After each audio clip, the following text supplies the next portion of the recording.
Hi, this is Ken Lau, the Malaysia Institute of Accountants MIA appointed trainer. And I'm a Power BI trainer, and I've trained Intel, Texas, XP, Kohu, Basic, MIA, and I'm also the Amazing Excel School founder. So today I want to share with you that what Power BI can do. Well, for example, here.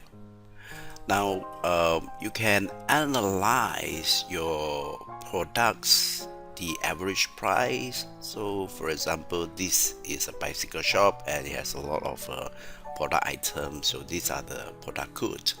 So, let's look at that, right? So, I want to know that this product item that I order, that I have in my retail shop, right? How many orders are there?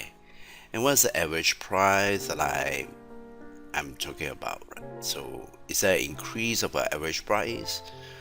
So the unit price. So you can still take a look here, right? And then you can also say I want to look at this particular year. Okay, so then you have this and you have a chart and you can see that the number of orders are there. And remember yesterday we talked about the number of order.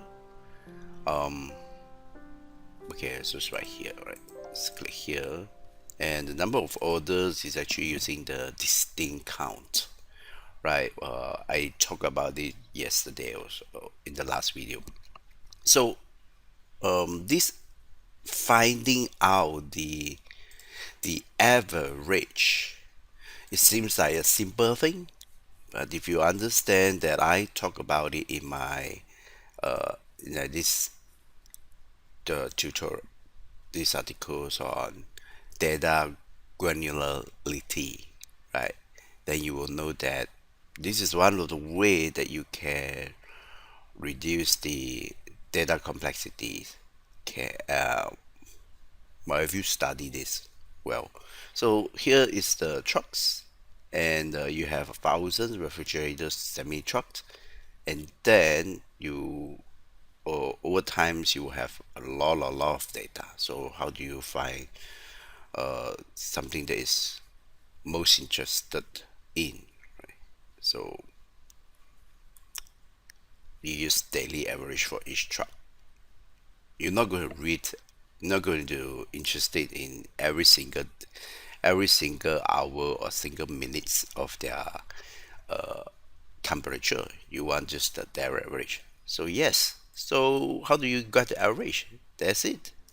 It's simple as this, but the meaning behind are very important. It is why we do what we do. And thanks for watching.